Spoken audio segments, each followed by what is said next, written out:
இன்றைக்கு கர்ம வீரர் காமராசர் அவர்களுடைய 122வது பிறந்த நாள். அவரை பத்தின ஒரு சிறு தொகுப்பை இந்த வீடியோல முழுசா பார்க்கலாம். Welcome to the KTV. நான் உங்கள் மதுமிதா.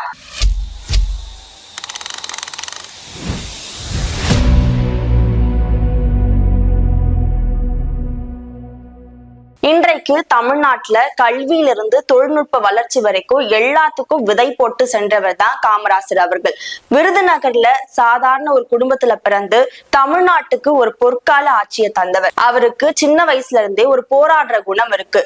கிட்டத்தட்ட 10 ஆண்டுகள் சிறைக்கு போன ஒரு தியாகி காமராசர் அவர்கள். அவர் அரசியலுக்குள்ள நேரு, காந்தி அவங்களை பார்த்துதான் அரசியலுக்குள்ள வந்தாலும் தமிழ்நாட்டுல தீரர் சத்தியமூர்த்தியை தான் தலைவரா கொண்டு அரசியலுக்குள்ள வராரு. முன்னாள் முதல்வர் ராஜாஜி அவர்களுக்கும் சத்தியமூர்த்தி இடையில ஒரு பெரிய அதிகார போர் வந்தப்ப சத்தியமூர்த்தி அவர்கள் ராஜாஜிக்கு பொருத்தமான ஆளு காமராசர் அப்படின்னு முடிவு பண்றாரு. 1940ல ராஜாஜி அவர்கள் முதல்வரா இருந்தப்ப கூட மொத்த கட்சி பொறுப்பும் காமராசர் கிட்ட போகுது.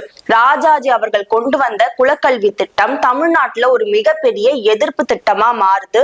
அதுக்கப்புறம் ராஜாஜி அவர்கள் பதவி விலகி 1957ல காமராசர் அவர்கள் முதல்வரா பதவி ஏற்கிறாரு. அவர் பதவியேற்று 1957ல இருந்து 62 வரைக்கும் அந்த 5 ஆண்டு காலத்திலேயே தமிழ்நாட்டுல நிறைய திட்டங்களை கொண்டு வந்து தமிழ்நாட்டு மக்கள் மனதுல ஒரு நீங்கா இடத்தை பிடிச்சிட்டாரு காமராசர் அவர்கள். அவர் ஆட்சிக்கு வந்த கையோட இந்த குலக்கல்வி திட்டத்தை ஒழிச்சு 13,000 புதிய பள்ளிக்கூடங்களை கட்டுறாரு.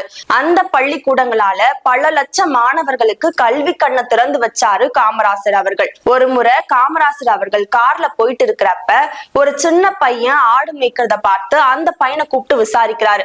என்னடா தம்பி, நீ ஸ்கூல் போகலையா? எதுக்காக ஆடு மாடு மேய்க்கிற அப்படின்னு கேள்வி கேட்டாரு. அப்ப அந்த பையனுக்கு இவருதான் முதல்வரும் தெரியாம ரொம்ப யதார்த்தமா பதில் சொல்றான். என்ன சொன்னானா, நான் ஸ்கூல் போயிட்டா நீயா எனக்கு சோறு போட போற? எனக்கு இந்த ஆடு மாடு மேய்ச்சாதான் சோறு சாப்பிட முடியும், அதனாலதான் நான் இந்த வேலை பாக்குறேன் அப்படின்னு சொல்லியிருக்கான். அப்பதான் காமராசர் அவர்களுக்கு தோணுது, இந்த பிள்ளைங்க சாப்பிடறதுக்காக தான் வேலை பாக்குறாங்க, அந்த சாப்பாடை நம்ப போட்டா அந்த பிள்ளைங்க பள்ளிக்கூட வருவாங்க, அப்பயாவது 4 பாடம் தெரிஞ்சுப்பாங்க அப்படின்ற ஒரு பெரிய எண்ணத்துல தொடங்கப்பட்டதுதான் இந்த மதிய உணவு திட்டம். இந்த மதிய உணவு திட்டம் வந்த பிறகு 19 லட்சம் மாணவர்கள் எண்ணிக்கையா இருந்தது 40 லட்சமா உயர்ந்தது. 40 லட்சம் மாணவர்கள் அந்த சாப்பாடு கிடைக்குதே அப்படின்ற ஒரு பெரிய எண்ணத்தோட பள்ளிக்கு வந்து பாடத்தை கத்துக்க ஆரம்பிச்சாங்க. அதே மாதிரி தமிழ்நாட்டுல இடஒதுக்கீடு முறைய நீதிமன்றம் ரத்து செஞ்சப்ப காமராசர் அவர்கள் நேருவை வைத்து அரசமைப்பு சட்ட திருத்தத்தையே மாத்தி அமைச்சாரு. நம்ம காமராசர் அவர்களை படிக்காத மேதைன்னு சொல்றோம். உண்மையா அவர் படிக்காத மேதை கிடையாது. அவர் பள்ளிக்கூடம் போகலையே தவிர அவர் நிறைய படிச்சிருக்காரு. என்னன்னா நிறைய புத்தகங்களையும் நாளிதழ்களையும் தேடி தேடி படிச்சாரு. ஒரு முறை நாடாளுமன்றத்துல அவர் ஆங்கிலத்துல பேசினதை யாராலையுமே மறக்க முடியாது.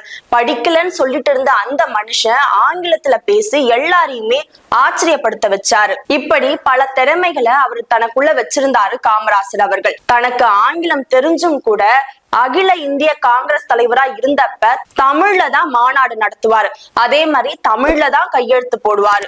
இன்றைய காலகட்டத்துல கவுன்சிலரா இருக்கிறவங்க கூட நான் பெரிய பதவியில இருக்கேன்னு சொல்லி திரிவாங்க. ஆனா முதல்வரா இருந்தப்ப கூட தன்னை ஒரு எளிய மனிதனாதான் காட்டிக்கிட்டாரு காமராசர் அவர்கள்.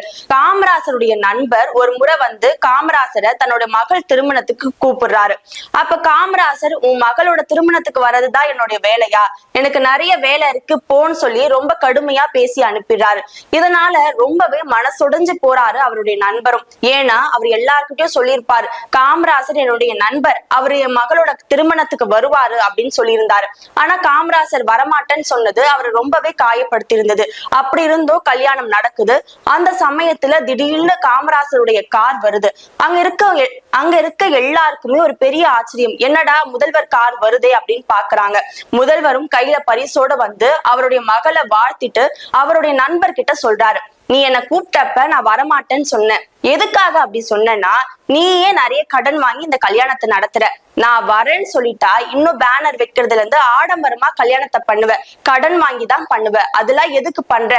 உன் மகளை வாழ்த்த வேண்டியது என்னோட கடமை, நான் வந்தேன்னு ரொம்ப எளிமையான ஒரு பதில சொன்னாரு. இதுவே அவர் ரொம்ப எளிமையானவர் அப்படின்றதுக்கான ஒரு மிகப்பெரிய எடுத்துக்காட்டா பார்க்கப்படுது. தொழிற்பேட்டை நீர் பாசனத்துக்குன்னு பல திட்டங்களை கொண்டு வந்தவர் காமராசர் அவர்கள்.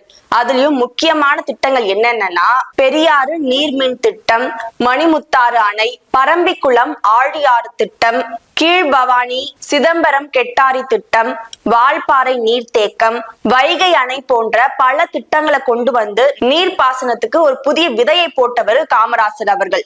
இப்படி தமிழ்நாட்டுக்கு பல திட்டங்களை கொண்டு வந்து தமிழ்நாட்டுல பொற்கால ஆட்சியை கொடுத்திருக்காரு காமராசர் அவர்கள். அதனாலதான் இத்தனை காலம் ஆகியும் காமராசர் அவர்களுடைய பெயரை மறக்காம இருக்கிறாங்க தமிழ் மக்கள். அந்த மாமேதை காமராசர் அவர்கள் 12 ஆண்டுகள் காங்கிரஸ் தலைவரா இருந்திருக்காரு. 5 முறை சட்டமன்றத்துக்கு போயிருக்காரு. 3 முறை நாடாளுமன்ற உறுப்பினரா இருந்திருக்காரு. 9 ஆண்டுகள் தமிழ்நாட்டுடைய முதல்வரா பதவி வகிச்சாரு.